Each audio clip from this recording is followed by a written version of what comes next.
Hello all of you lovely individuals, and welcome back to another video for the day. We're going back into r/entitled people because entitledness is an epidemic and nobody's found a cure yet. You know, we're gonna keep on doing this. So, hit the buttons, leave a comment down below, let me know something good that happened to you this week, and let go. Hit the sub button or I'll show up at your house at 3 a.m. hitting the yoinky spelunky in your front yard with no context whatsoever. The Airbnb neighbor from hell. I have a family friend that has waterfront property. In the end of the winter, a new neighbor bought the house next to them.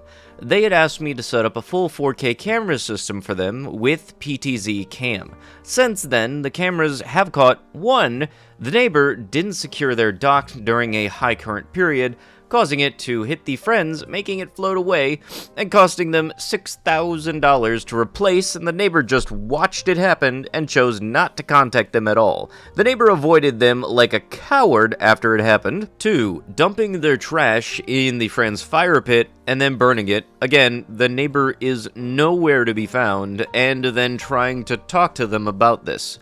3. The listing had the friend's water toys in it. This stopped happening when the friend started locking them up.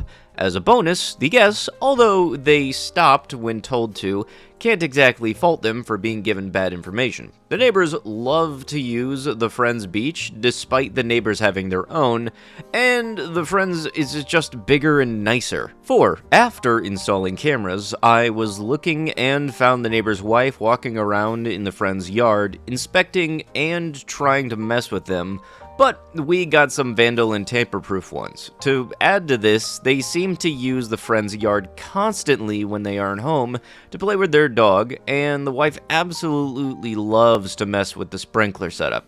5. The sprinkler system. The wife broke off a head while screwing with it. It was not pointing in their yard or anything, she just decided to mess with it one day. Luckily, they're pretty cheap and easy to replace, but what the frick.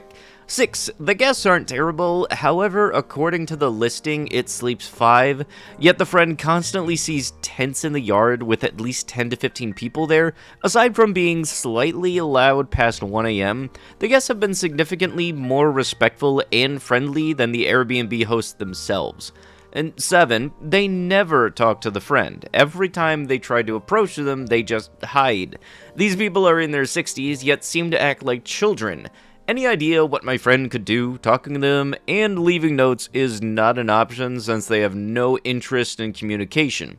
It is not an HOA, which I think is why the neighbors think this behavior is okay. It's extremely immature. Oh, come on, they're in their 60s. They're supposed to know better. Yes, very much they are supposed to. That don't mean they actually will, though, because, yeah, it's not like trespassing on someone's property and, damaging things that are on someone's property is illegal. Hopefully the security system works out for you pretty well, because I feel like with these people, you're going to get more than your money's worth out of it. A Walmart customer thinks that she's entitled to know my birth name. Yeah. No, you're not. I already got so many alternative names lined up if people get pissy and ask for my last name. I very much will give you names that will, if you try to Google it, will get you to the orange YouTube. What? They don't have the right to know my name, so why can't I have a little bit of fun with it? I've been with Walmart for almost 3 years now. I had an incident where I first started working where a creep found my social media from my name tag.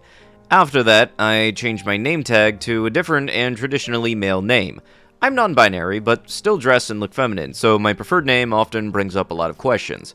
They come mainly from the older folks. I've heard a lot of, your parents named you that, and is your name short for something, thinking my name tag being Dan, which is usually short for Daniel, just an example as to why people think my name on my tag is short for something. A few weeks ago, I transferred to a new store, and the questions about my name started rolling in. Usually, people accept that it's just a nickname, but I've had a few pushy people, this woman being the worst. She came into the store and asking for help finding an item. I was the only one in my department at this time, so I gladly helped her. She was maybe in her 50s or 60s, so the prime age to get asked about my name tag. I went through the usual, that it was my nickname, and yes, my parents gave me a boy name. That's a lie, but I live in a very religious area, so I'm not comfortable telling people I'm non-binary. She just didn't seem happy with the answer and kept demanding that I tell her my real name so she can address me properly or something. I kept saying that what she sees on my name tag is, in fact, my name. Eventually, she moves on, and I go about my day. I get the next 3 days off of work, and when I come back, my manager asks if I had issues with an older lady when I last worked. I had forgotten about her and said I didn't recall.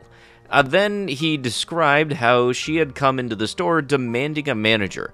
She went off on something other departments' managers about how some kid with dyed hair was lying about her name and needed to get punished for it. Something, wrath of God, blah, blah, blah. I'm the one of the few people with dyed hair in the store, and after pressing for more details from the lady, the managers found out she was talking about me. They said that they didn't ban her from the store or anything, but that I could refuse her services and to find someone else if she ever comes back to target me. My manager shared a quote from her. I don't remember it exactly, but it went along the lines of customers deserve to know the names of people they are paying to work for them. Edit, I've decided to share my preferred name as seeing as I don't have it on any of my socials. Religious family is nuts at all. My name is Max. I guess Dan wasn't exactly a good example for my name because there's only one feminine name that it could be short for, Maxine. I chose the name from my favorite book series as a kid, Maximum Ride. For me, my name means strength and resilience. I don't consider it trade masculine, but I know that it's not that case for everyone. Thank you for reading my story. I honestly just thought it was a funny story. It happened a week ago, and I haven't seen the old hag since. Yeah, I'm not gonna lie, I haven't worn my name tag that they've given me when I started working for like a year now, and really, nobody has seemed to have had a problem with it, and I just don't understand having to have people have to have name tags if they're working. It seems kind of weird. Like, the person's here to help you with your shopping. They're not here to, know by name who exactly is helping you. Person come in, person help you. That's it. And for somebody to have the entitlement to come in and demand that they know your name because for some reason you not giving them the name on the name tag was enough, it really does seem like it's stupid. Just name tags overall just seem stupid at this point. Entitled neighbors, from walking into my house and to eyeing up my garden. Okay, this just is weird. I thought that my experiences with my new neighbors might fit here. So, I first met James and Rose, fake names, when I heard my doorbell ring. I headed downstairs to find them already in my living room. Yep, my girlfriend opened the door and they just waltzed right in like they owned the place.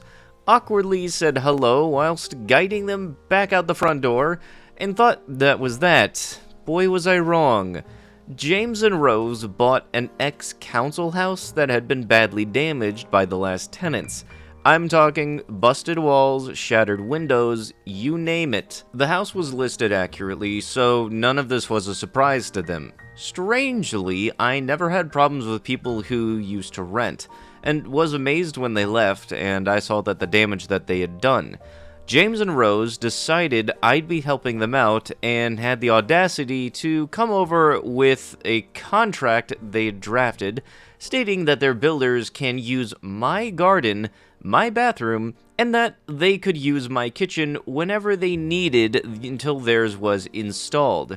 Them handing me this contract was the second time I ever interacted with them. I went around and told them it was ludicrous and to shove it.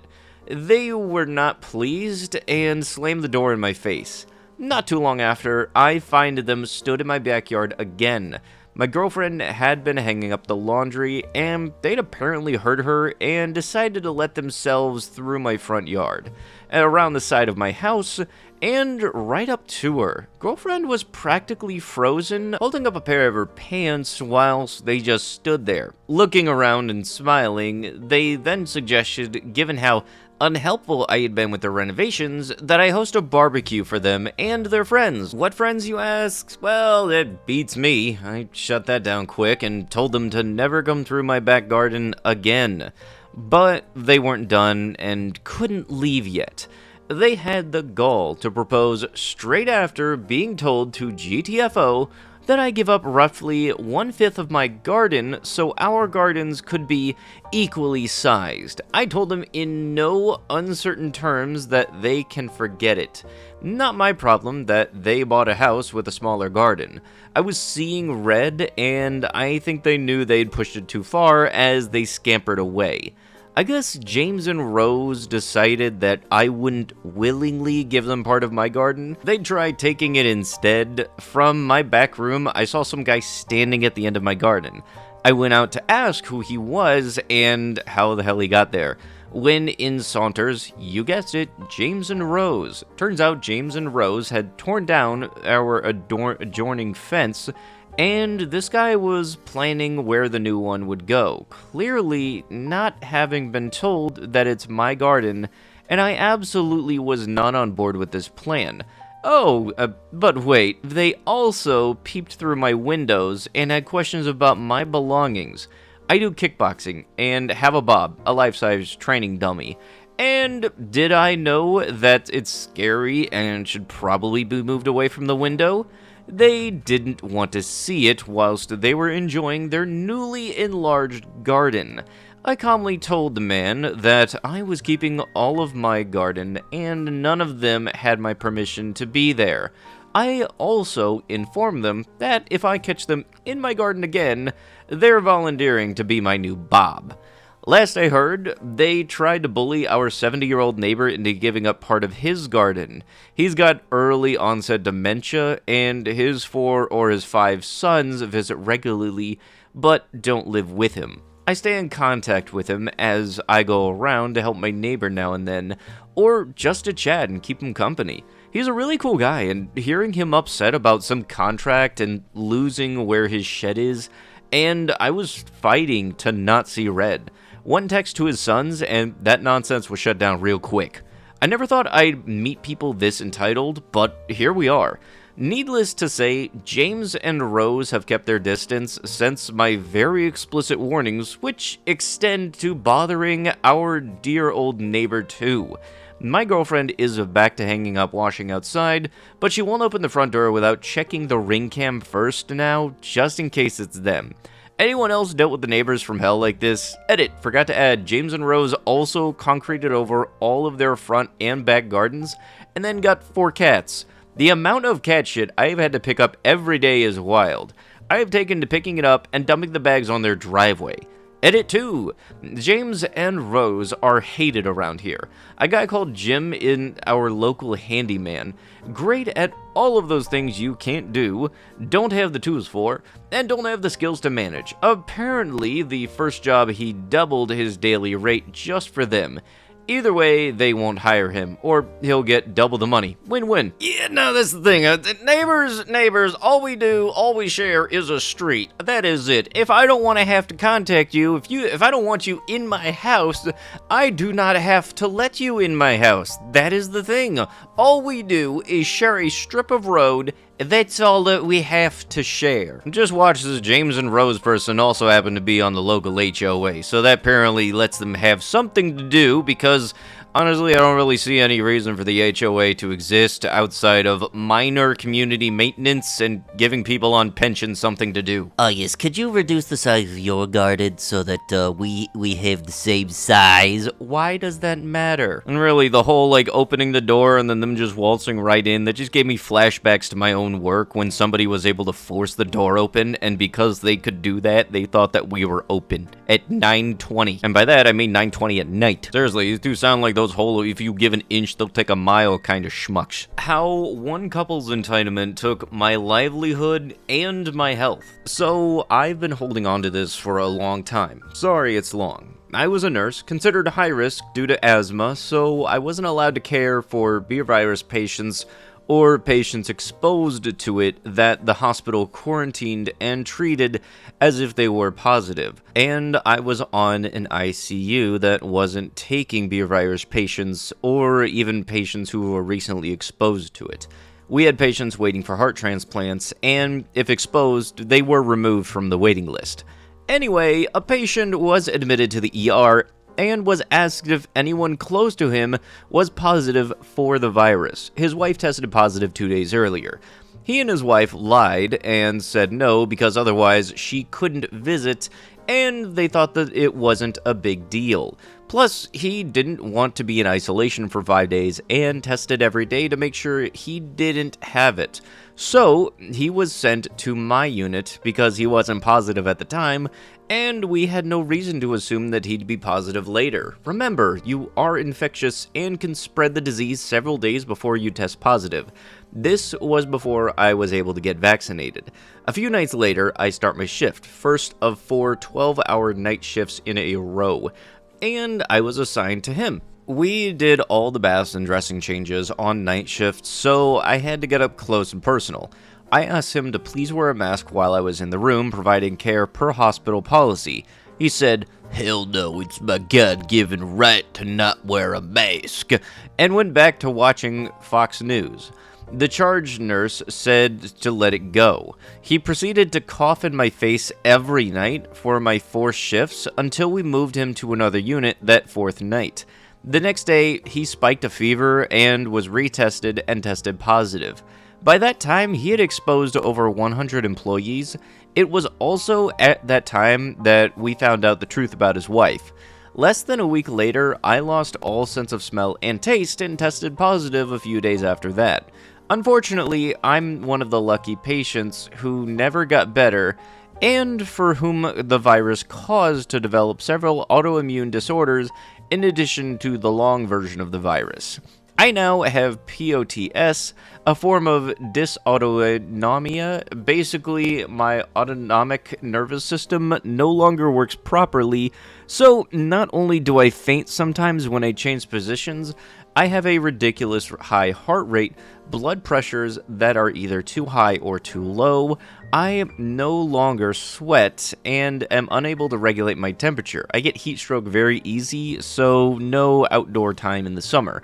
I suffer from gastroparesis, choke because my epiglottis malfunctions, heat intolerance, insomnia, brain fog, and so many other systems.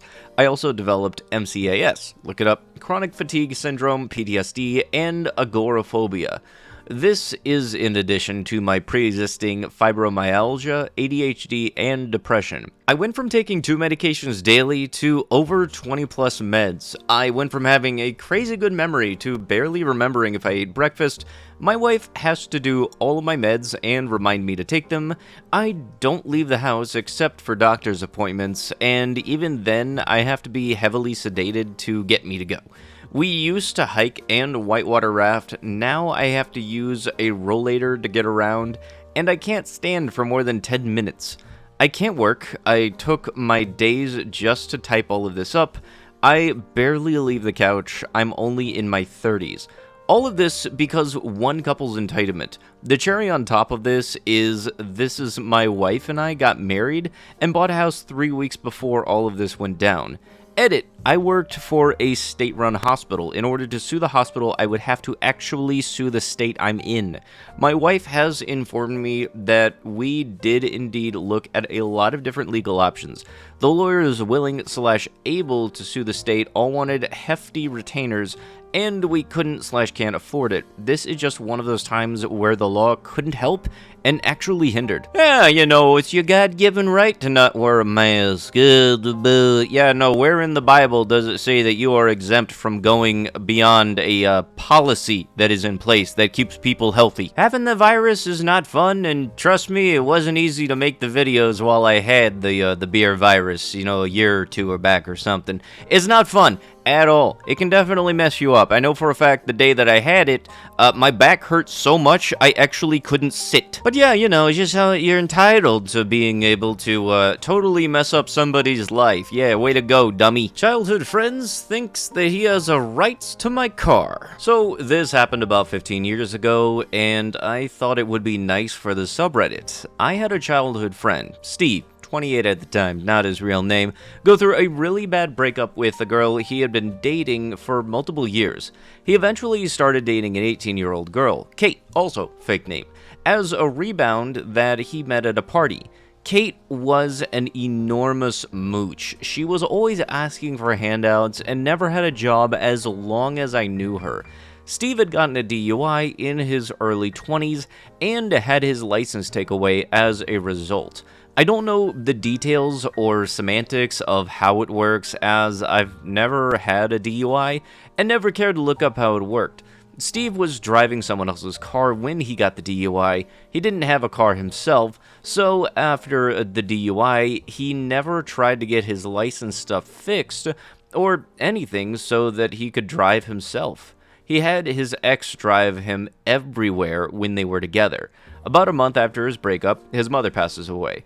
I started spending a lot more time with him because from this awful event, not that we weren't hanging out before, but it increased after this, and I offered to drive him around wherever he wanted to go. This went on for months, almost an entire year. It got to the point where I got tired of driving him and allowed Kate to drive him if he wanted to go somewhere.